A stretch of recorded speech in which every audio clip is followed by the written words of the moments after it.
Bonjour à toutes et à tous, bienvenue sur KTV Kwezi FM, le 106.9 pour un temps de parole, toujours en direct à la radio et à la télévision. Notre invité ce matin, il s'appelle Bastia. Alors Bastia, vous allez voir, il a un souci avec la justice, et pas des moindres. Il a eu une petite fille qui aujourd'hui a 3 mois, il l'a appelée, alors là je prends mes lunettes parce que c'est un peu compliqué le nom. Alors le nom maoré c'est Mfaume Nyoha, si je dis pas de bêtises, ce qui veut dire reine serpent. Seulement voilà, la justice a dit niet, on n'appelle pas son gamin comme ça.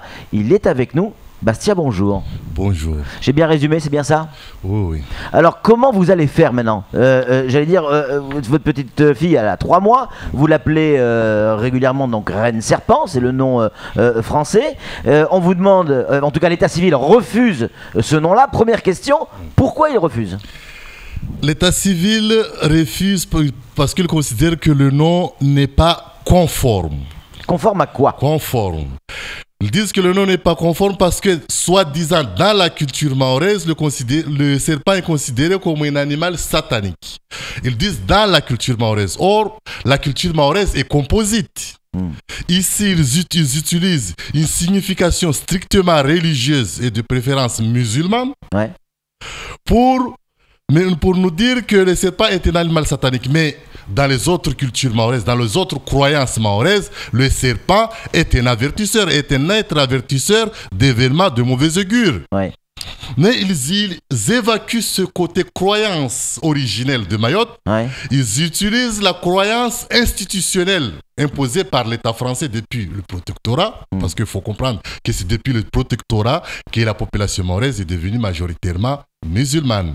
Mais il y a une stratégie d'effacement culturel entamée par l'État qui fait que, on biaise.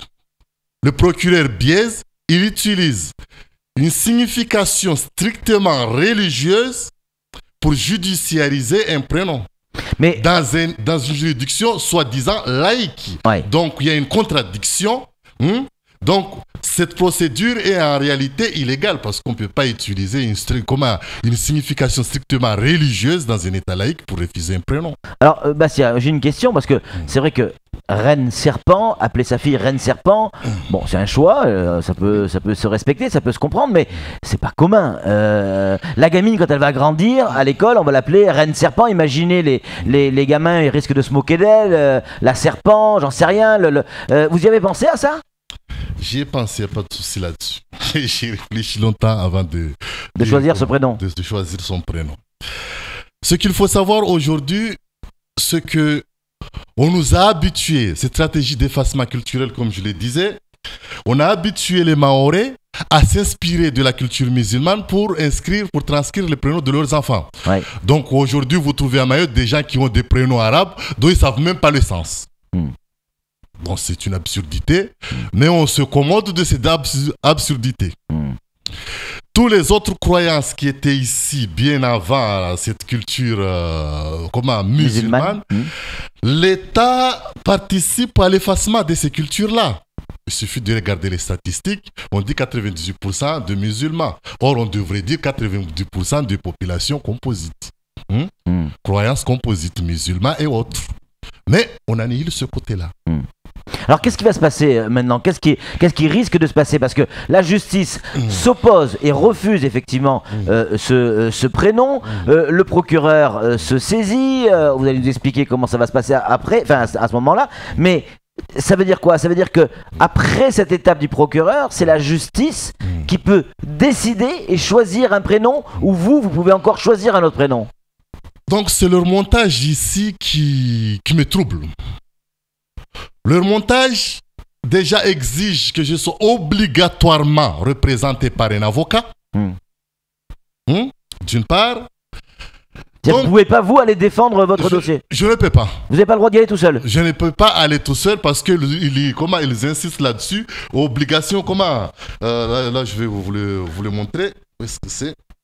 Je dois être obligatoirement représenté par un avocat. Non mais c'est bon, laissez les papiers. Par ministère obligatoire d'un avocat. D'accord. Mais pourquoi vous ne faites pas appel à un avocat alors? Je ne peux pas faire appel à un avocat dans le contexte mahoraise.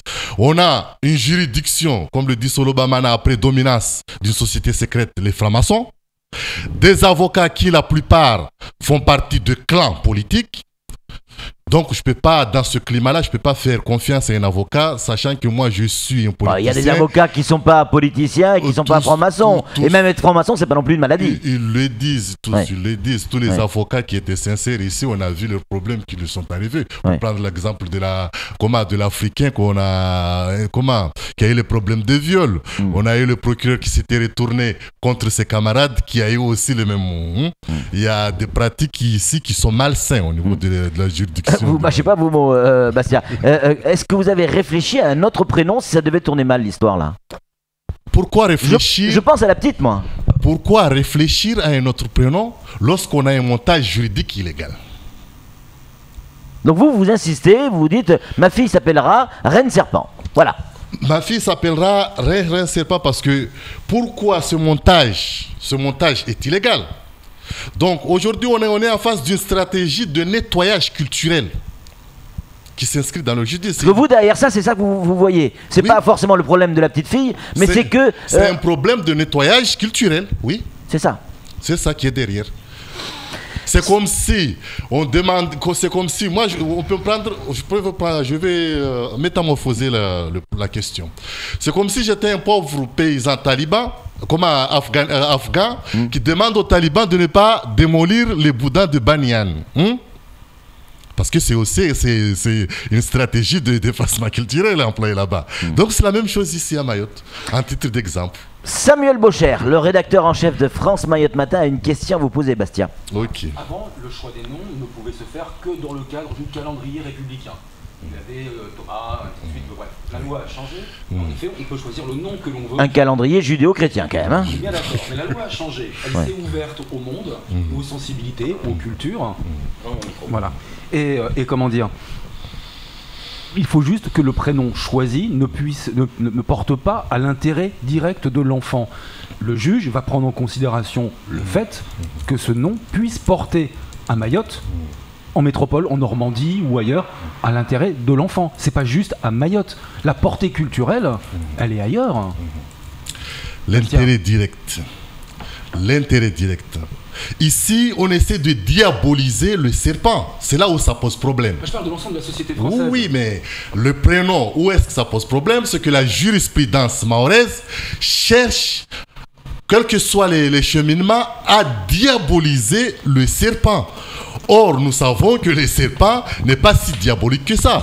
Dans les Abruzzes, il y a la fête du serpent en Italie, dans les Abruzzes. Donc, on essaye d'utiliser la religion musulmane pour diaboliser le serpent, la croyance musulmane, parce que c'est une croyance comme les autres. Mais on camoufle qu'il y a d'autres croyances à Mayotte. Il y a les Tumba, il y a les Patoussi, les croyances des Tumba, il y a les croyances des Patoussi. Et dans ces croyances-là, qui étaient présentes ici bien avant la religion musulmane, dans ces croyances-là, le serpent n'est pas si diabolique que ça. On peut prendre l'exemple du parc Mahabou, où on ne tue pas les sanctuaires, Mahabou, on ne tue pas les serpents dans les sanctuaires. C'est des interdits qui sont ancestrales. Vous pouvez aller dans n'importe quel sanctuaire à Mayotte, c'est interdit de tuer les serpents dans les sanctuaires. Parce que c'est un animal considéré comme un avertisseur. Un animal qui nous avertit d'événements de mauvais augure. Donc ce n'est pas n'importe quel animal. C'est en quelque sorte un sentinelle. Donc aujourd'hui, on veut diaboliser un animal qui n'est nullement diabolique. Alors, on veut passer par cela, par la religion musulmane, parce que la religion musulmane est, disons, on a compris votre discours, est commode à tout système de dépassement culturel. On a compris votre discours. Mais j'insiste sur la question de Samuel, parce qu'elle est importante. Là, est-ce que vous n'êtes pas en train de vous servir, pardon pour l'expression, mais on se parle franchement, on est sur un plateau de télévision en direct, et surtout on est sur Kwezi. Est-ce que vous n'êtes pas en train de vous servir de votre enfant pour un combat culturel? Non. Parce que moi je pense à l'intérêt de la gamine. Elle a 3 mois aujourd'hui, mais quand elle aura 16 ans, 18 ans... Ne vous inquiétez pas, monsieur le préfet Frédéric Vaux, et si on prenait la signification, comme le souligne monsieur le procureur, la signification de veau à maoré, c'est quoi? C'est un petit zébu, c'est un petit bœuf. Donc, il faudrait aussi interdire à monsieur le préfet de porter le nom de veau. On ne choisit Puisque pas. sa signification. Vous allez loin, Bastia. Bastien, Ça va être compliqué au tribunal. Bastia, Ça va être Bastia, compliqué dis les choses pour telles vous. quelles sont. on ne choisit pas son nom, on choisit son prénom. En tout cas, le prénom de ses enfants. Ça, c'est complètement différent. Et dans le choix qui est opéré, en effet, l'intérêt de votre enfant peut être altéré à l'avenir, et quel que soit l'endroit sur le territoire de la République. Parce qu'on essaie de diaboliser le prénom, qu'on cherche à introduire l'intérêt. Parce que si on ne diabolisait pas le prénom, il n'y aurait pas la question de l'intérêt. Donc il faut savoir, il y a des étapes. Il diabolise pour pouvoir dire oui, c'est l'intérêt de l'enfant qui sera en jeu. Mais on s'habitue à tout. Monsieur le préfet s'est bien habitué avec son nom de Monsieur Vaux. Il y a Monsieur Mouton. Un grand chercheur qui s'appelle Mouton. Et il y a d'autres, Monsieur les Lièvres, on a eu Bernard Loiseau, des gens qui ont très bien réussi. Mais ce sont des noms. Ce sont des noms, pas des prénoms. Et pourtant, ils ont très bien réussi dans leur vie. Ce sont des noms et pas des prénoms. Ils n'ont pas choisi. Comment ça? Ils n'ont pas choisi leur nom. Mais pourtant, ils ne les changent pas non plus. C'est compliqué de changer un nom. Pourtant, ils ont la liberté de les changer. Ils Ils ne les changent pas non plus. Ouais. Voilà. En conclusion, Bastia, vous restez sur vos positions. Vous ne voulez pas changer le prénom de votre fille. Moi, je dirais à monsieur le procureur de bien reconnaître que ce montage juridique est une supercherie qui consiste à judiciariser une perception strictement religieuse dans un État, en l'occurrence, laïque. Donc, leur montage juridique est illégal en soi. Mais comme ils ont l'habitude. Ça veut dire quoi? Vous êtes contre la culture musulmane? Non, je ne suis pas contre la culture musulmane. Ouais. Je suis contre le fait de subtiliser la culture musulmane pour arriver à des fins, disons, politiques. Bastia, vous aurez pu changer votre prénom, hein? Vos parents auraient pu changer votre prénom aussi. Moi, je m'appelle Ahmadi Salim Saïd et je n'ai pas changé. Non, mais tout le monde vous connaît sous le surnom de Bastia. Oui, c'est le prénom de Bastia, c'est un surnom. Donc, merci en tout cas, Bastia, d'être venu sur le plateau, d'avoir donné votre avis. À mon avis, avec ce que vous venez de dire, ça va être compliqué au tribunal. Ça va être compliqué Il y a quelque parce chose qui qu'ici, me dit que ça va être compliqué. nous sommes dans une juridiction dominée par une société secrète. Ouais, oula. Oui, faut dire C'est les bon, choses telles Bastia. qu'elles Ça sont. complique encore. Ça va se compliquer encore plus. Allez, merci en tout cas d'être Y a venu pas sur de le plateau souci, et de ne pas avoir joué la langue du serpent. C'est tout pour ce temps de parole. Tout de suite, la suite de nos programmes.